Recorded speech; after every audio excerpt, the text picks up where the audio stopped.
আমরা এই মাসের কিছু আমল শিখিনি। আমলগুলো কি? আমল হলো বেশি করে তওবা। কি করব? তওবা। এই মাসে আমরা বেশি করে, মা বোনেরাও শুনুন, আমি বিনয়ের সহিত বলছি, বেশি করে আমরা তওবা করব। 2 নম্বরে হলো এই মাসে আমরা বেশি করে কোরআনুল কারীম তেলাওয়াত করব। উন্নত দেশগুলো, বিশেষ করে সৌদি, দুবাই, কাতার, এই কুয়েত, এই জাতীয় যেই আরবিক কান্ট্রিগুলো আছে, ওদের এলাকাতে, ওদের দেশগুলোতে এখন গেলেই দেখবেন সব মার্কেটে, রাস্তায়, বিভিন্ন জায়গায় আহলান ওয়া সাহলান মারহাবা ইয়া রমাদান, এইভাবে করে করে রমজানকে যারা সুস্বাগতম জানাচ্ছে। আমাদের দলীয় নেতা আসলে যে আমাদের কি প্রস্তুতি, রমজান আসছে এজন্য আমাদের কোনো প্রস্তুতি নেই। প্রস্তুতি আছে ব্যবসায়ী ভাইদের, ডাকাত কিভাবে মালের মধ্যে ভেজাল দিবে, রমাদানুল কারিমে নিত্য প্রয়োজনীয় যে জিনিসগুলো খুবই আমাদের দরকার, এইগুলোর দাম কিভাবে বাড়িয়ে দিবে, এই জন্য যত প্রস্তুতি দরকার সেই প্রস্তুতি তারা নিচ্ছে। আমরা ওইরকম প্রস্তুতি নিব না। আমরা প্রস্তুতি নিব 1 নম্বর তওবা। 1 নম্বর কি? তওবা। 2 নম্বর নফল রোজা। 2 নম্বরে কি? নফল রোজা। 3 নম্বরে কোরআন তেলাওয়াত বেশি বেশি করে। 3 নম্বরে কি?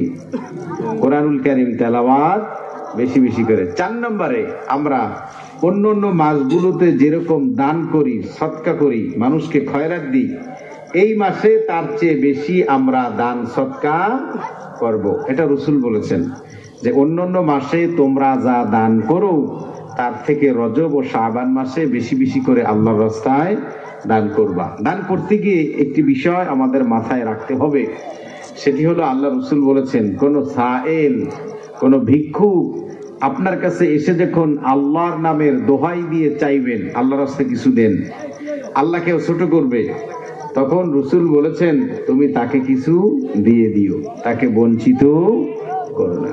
আসুন ভাইরা আমার, এই কিছু আমল এই মাসকে নিয়ে শিখলাম। রমাদানুল কারিমে যেই সকল দোকানদার ভাইরা হোটেলের রোজা রাখে না, খুব লাজু, খুব লজ্জা, দিনের বেলায় পর্দাটা নিয়ে এরপরে বেরোজগারীদেরকে খাওয়ায়, এরকম আল্লাহর ওলি আছে না? দিনের বেলায় রমাদানুল কারিমে, রমজান মাসে কালো কাপড় ঝুলিয়েই এরপরে ঋতুবারে মেহমানদারি করা হয়, এরকম আল্লাহর ওলি এই এলাকায় আছে? 12 কোথায়? ও, আমাদের খুলনায় আছে, ভেবেছিলাম এই এলাকায় নেই। কাছেই যেহেতু আপায় আছেন, তো ভাবলাম আপার সাথে যোগাযোগ আপনাদের ভালো, সেই সুবাদে নাও থাকতে পারে। আপার সাথে কথা হয় আপনাদের? আসলে আপনারাই তো আগে রিসিভ করবেন, সবার আগে যেভাবে করার সেভাবেই করবেন। তো ভাইরা আমার, যাই হোক, আসুন রমজানের আমরা অনেক সময় ছোট ছোট বাচ্চাদেরকে নিরুৎসাহিত করি, ডিসকারেজ করি, হতাশ করে ফেলি, ওদেরকে রোজা রাখতে দেই না। কেন? আপনার সন্তানের, আপনার জানা মায়া, তার চেয়ে আপনার সন্তানের প্রতি আল্লাহর মায়া বেশি। ভাইরা আমার, আল্লাহর নবীর সাহাবীরা তার ছোট ছোট অবুঝ অবলা শিশুদেরকে, ছোট শিশু সাহাবীদেরকে তারা এভাবে ট্রেনিং দিতেন, সারাটা দিন সিয়াম সাধনায় তাদের ব্যস্ত রেখে দিতেন। পরন্ত বেলা যখন ঘনিয়ে আসতো, সাহাবীরা বলতেন, বাবা আসো, আসরের পরে পেটের মধ্যে কামড় মারে, মোসর মারে, রুলিং হয়, ওই সময় ক্ষুধাটা বেশি লাগে, বউয়ের কথাও ভালো লাগে না, মেজাজ খুব খিটখিটে হয়ে যায়, ক্ষুধা তৃষ্ণা এটা খুব বেশি ভাবে লেগে যায়। সাহাবীরা ওই সময় বলতেন, বাবা আসো, আমার সাথে খেলা করবে, মজা করবে। সাহাবী নিয়ে, ছেলেকে নিয়ে খেলায় মাতোয়ারা হয়ে যেতেন। উদ্দেশ্য কি? উদ্দেশ্য কি খেলা না অন্য কিছু? অন্য কিছু কি? কষ্ট কমিয়ে যেন ইফতারির টাইমটা হয়। এইভাবে ছেলেদেরকে নিয়ে এরপরে খেল তামাশা করতেন, মজা করতে করতে ছেলেরা খেলার মধ্যে মাতোয়ারা ভুলে যেতেন, আত্ম ভোলা, খেয়ালই নেই যে আমার ক্ষুধা লেগেছে। দেখবেন মসজিদে মুসল্লি আসে, ইমাম গেল কোথায়, 1 মিনিট দেরি হইলো কেন, ও হুজুর দাওয়াত নাই, এই জন্য ভাবতেছে কোন বাসায় দাওয়াত পাওয়া যায়। আবার 1 মিনিট আগে তেলাওয়াত করলে হুজুর আজকে খুব ব্যস্ত, দেখো না 1 মিনিট আগে শেষ করেছে, হুজুরের দাওয়াত আছে। মানে উভয় সংকট একজন ইমামের। এত সমালোচনা আমরা করি, হুজুর এত তাড়াহুড়া কেন করলো, হুজুর আজকে 5 মিনিট কেন বয়ান লম্বা করলো, এই জবাব দেওয়া লাগে। অথচ দোকানে দাঁড়িয়ে ভারত পাকিস্তানের খেলা, আর্জেন্টিনা ব্রাজিলের খেলা ঘন্টার পর ঘন্টা দাঁড়িয়ে দেখে ডাক্তার আসবে 6টায়, আসলো রাত 10টায়, 4 ঘন্টা ওয়েটিং রুমে থাকলো, অপেক্ষা করলো, কোনো বিরক্তিবোধ, কোনো কষ্ট ক্লান্তি আসলো না, আরো আল্লাহর শুকরিয়া আদায় করলো, যাক 4 ঘন্টা পর হলেও এসেছে। কিন্তু আমাদের এই সব জায়গায় মোটেও ধৈর্যটা হয় না। আপনি কেন ধৈর্য ধারণ করবেন না? রমাদানুল কারিমের 4টা জিনিস বলুন, কয়টা আমল? কয়টা আমল?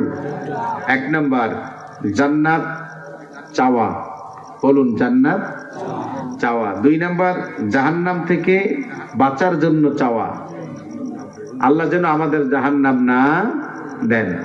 3 নাম্বার লা ইলাহা ইল্লাল্লাহ, লা ইলাহা ইল্লাল্লাহ, এই দোয়াটা বেশি বেশি করে পাঠ করা। 4 নম্বরে হলো আল্লাহ রাব্বুল আলামিনের কাছে আমরা এই লা ইলাহা ইল্লাল্লাহ দোয়া করার পরেই আমরা আল্লাহ রাব্বুল আলামিনের কাছে দোয়া করব, আল্লাহ যেন আমাদের এই রমজানের যে ইবাদত সেটা যেন সব আল্লাহ কবুল করে নেন। তা আমরা জাহান্নাম থেকে বাঁচার জন্য দোয়া করব, জান্নাতে যাওয়ার জন্য দোয়া করব, কালেমা লা ইলাহা ইল্লাল্লাহ এই আমলটা করব, আর আল্লাহর কাছে বেশি বেশি করে দোয়া করব। যত দোয়া আছে সেগুলো আমরা করব। এমন দোয়া করবেন না যে অমুকের ছেলেটা A+ পাইছে, ওর মাথা যেন খারাপ হয়ে যায়, এরকম দোয়া করা যাবে? ওর ছেলের জন্য আরো দোয়া করতে হবে, আল্লাহ আরো বারাকা দান করো, এই বিনিময়ে আল্লাহ আপনার ছেলেকেও ভালো করে ফেলবে। আমরা তো প্রতিহিংসা পরায়ণ, মানুষের প্রতি হিংসাটা বেশি দেখাই, অহংকার আমরা বেশি করি, এমনটি যেন না হয়।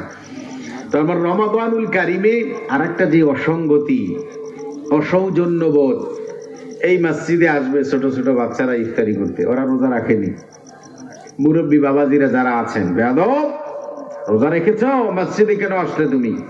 রোজাদাররা খাবে না? রোজাদার মানে রাক্ষস। কত খাবেন আপনি? রমজান এসেছে, আপনাকে স্লিম হতে হবে, কিছুটা হলেও ওজন কমাতে হবে।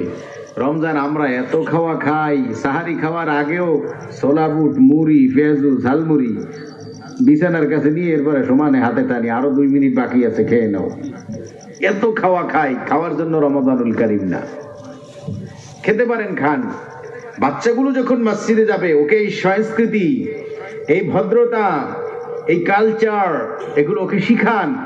ও বাচ্চা মানুষ, ও যাবে, ও খাবে, ও দেখবে আপনার এই সংস্কৃতি, দেখে ও শিখবে। ও যখন প্রতিষ্ঠিত হবে, ও তখন বলবে, আমি আমার বাবাকে, চাচাকে, প্রতিবেশী, মুরব্বী ভাইদেরকে, বড় ভাইদেরকে দেখেছি, তারা এই মসজিদের সমানে ইফতারি দিত, আমি তো এখন টাকা উপার্জন করি, আমাকেও মসজিদে ইফতারি দেওয়া দরকার। আমাকে তো কখনো তারা বের করে, ধাই রে কি লজ্জা, ছোটবেলা রোজা রাখতাম না, এরপরে মসজিদে গিয়ে খেতাম, তাছাড়া কখনো বলতো না রোজা রেখেছো, আসছো কেন, বের হয়ে যাও, আমাকেও ইফতারি দিতেন। এখন বুঝতেছি কেন যে গেলাম। এই যে একটা পরিবর্তন, এটা তার মধ্যে আসবে। আর আপনি যখনই তাকে তাড়িয়ে, হাঁকিয়ে, তিরস্কারের ভাষায়, শাসনের ভাষায় তাকে যখন মসজিদ থেকে আউট করে দিবেন, ও আপনার মতো বয়সে যখন আসবে, ও হবে ডাকাত। ওই তখন শিশুদেরকে ও তখন কল্লা ধরে ছুঁড়ে মারবে, যা ভাগ, তোর মসজিদে জায়গা নেই। এজন্য অমুসলিমরাও যদি পেয়ে যান রাস্তায়, তাদেরকেও ইফতারি দিবেন, নাও ইফতারি খাও। ভাইরা আমার, কোরআন থেকে আরেকটি ঘটনা শোনাই। কেন আপনি ইফতারি করাবেন? আল্লাহকে খুশি করার জন্য। আল্লাহ রাব্বুল আলামিন কোরআনুল কারীমে জানিয়েছেন, শানে নুজুলে এসেছে আল্লাহর বান্দা বান্দির ঘটনায়। হযরত আলী রাদিয়াল্লাহু তাআলা আনহু, নাম শুনেছেন আপনারা? রাসূলুল্লাহর জামাতা আলী রাদিয়াল্লাহু তাআলা আনহু রোজা রাখলেন, তার স্ত্রী ফাতেমাও রাখলেন। রাখার পরে সারাটা দিন ক্ষুধার্ত, ইফতার সামগ্রী নিয়ে সামনে বসে গেলেন। পরন্ত বেলা, ইফতারি করবেন, এই অবস্থায় একজন মিসকিন আসলো। কে আসলো? আপনারা আছেন তো আমার সাথে? একজন মিসকিন আসলো। মিসকিন এসে বলল, অনেকদিন হলো ভালো কোনো খাবার ভাগ্যে জুটে না, তুমি আমাকে যদি একটু খাবার দিতেই। আলী আর ফাতেমা স্বামী স্ত্রী পরামর্শ করে ইফতার টুকুন ধরে মিসকিনকে দিয়ে দিলেন। দ্বিতীয় দিন আর একজন আসলো, এতিম। কে আসলো? বন্ধুগণ, এতিম এসে বলল, বলে আল্লাহর পয়গম্বরের জামাতা আলী, আমি বড় ক্ষুধার্ত, দীর্ঘদিন হলো আমি ভালো কোনো খাবার খাই না, যদি আমার প্রতি দয়া হয়, করুণা হয়, তুমি আমাকে একটু খাইয়ে ধন্য করো, দিয়ে ধন্য করো। ফাতেমা আলী গতকালের ন্যায় আজও তারা পরামর্শ করে দিয়ে দিলেন। প্রথম দিন ছিল মিসকিন, দ্বিতীয় দিন এতিম, তৃতীয় দিন 3 দিনের দিন আরেকজন আসলো, কয়েদি, জেলখানা থেকে বেরিয়ে এসেছে, ভালো কোনো খাবার ভাগ্যে জুটেনি। আলী এবং ফাতেমাকে এসে বলল, আলী, আমাদেরকে একটু খাইয়ে দাও, আমি অনেক দিন হলো ভালো কিছু খেতে পারিনি, আমি জেলখানার মধ্যে ছিলাম, যদি পারো আমাকে একটু খাবার দাও। ফাতেমা আলী বিগত 2 দিনের ন্যায় আজকের খাবারও দিয়ে দিলেন। কাকে খুশি করার জন্য? রোজাদার সামনে ইফতারি খেলেন না, দিয়ে দিলেন মিসকিনকে, দিয়ে দিলেন ইয়েতিমকে, দিয়ে দিলেন কয়েদিকে। আমার আল্লাহ,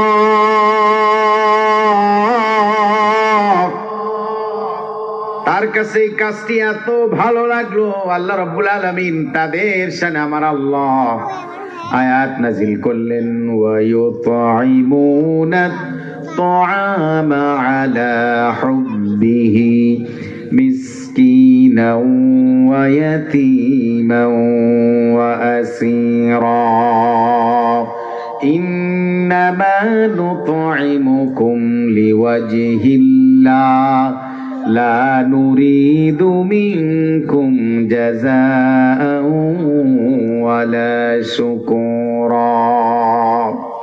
আল্লাহ রাব্বুল আলামিন আয়াত নাযিল করে জানিয়ে দিলেন, ওয়া ইউতাইমুনা আত-তাআমা আলা হুব্বিহি মিসকিনা, যারা মালিকের ভালোবাসার জন্য মিসকিনদেরকে খাওয়ায়, এতিমদেরকে খাওয়ায়, কয়েদিদেরকে খাওয়ায়, এবং দুনিয়ার কোনো কংগ্রাচুলেশন, দুনিয়ার কোনো ওয়েলকাম, দুনিয়ার কোনো বাহবা, কোনো প্রশংসা পাওয়ার জন্য খাওয়ায় না, শুধুমাত্র আল্লাহকে রাজি খুশি করার জন্য যারা খাওয়ায়, আমি আল্লাহ ওদের বড্ড ভালোবাসি।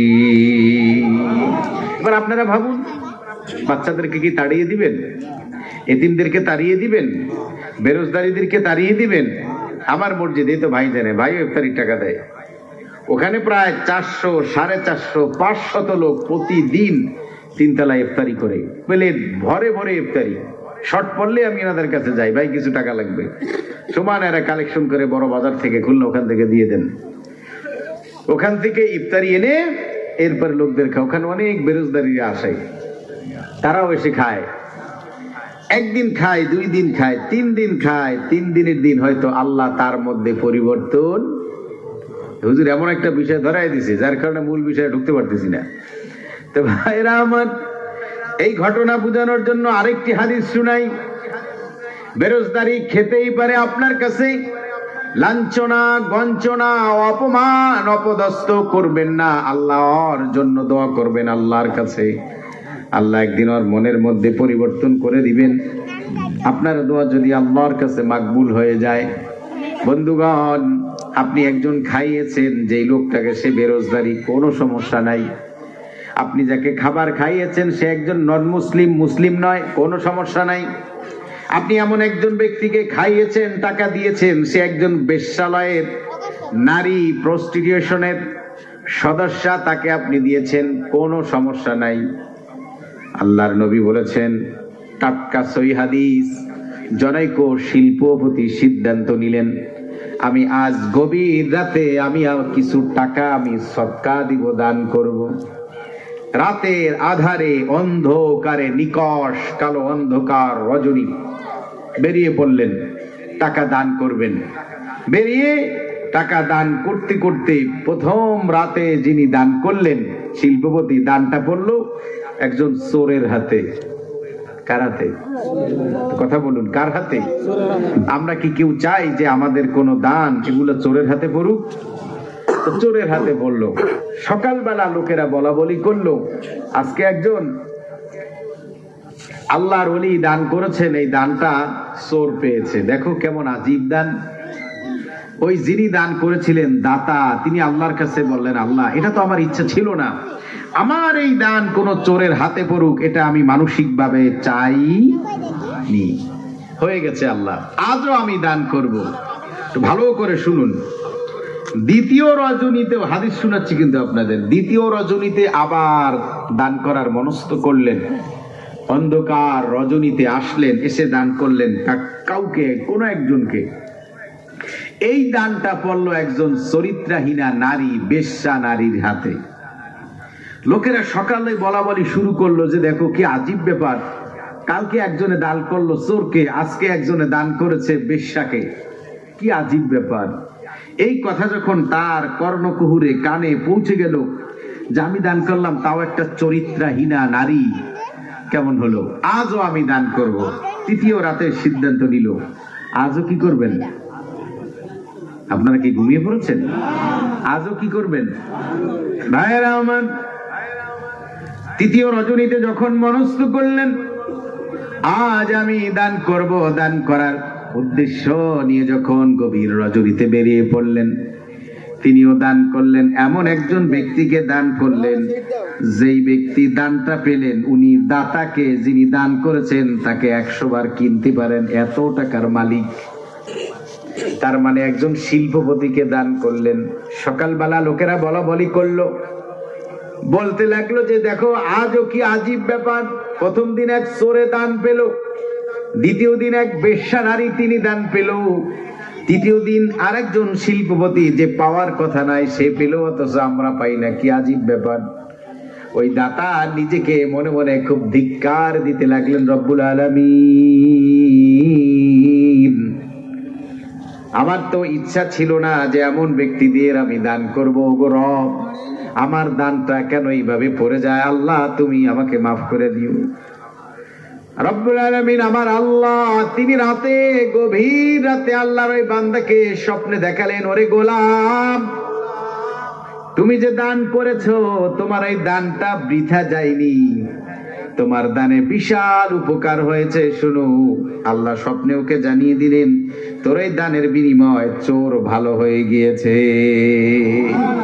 চোর বলল, আহারে এই লোকটা আমাকে মনে করেছিল আমি সাধু, আমি সালেহ, আমি একজন ভালো মানুষ, আমি একজন ধার্মিক, এটা মনে করেই তো এই লোকটা আমাকে দান করেছেন, আসলে যে আমি চোর এটা তো এই ব্যক্তি জানে না।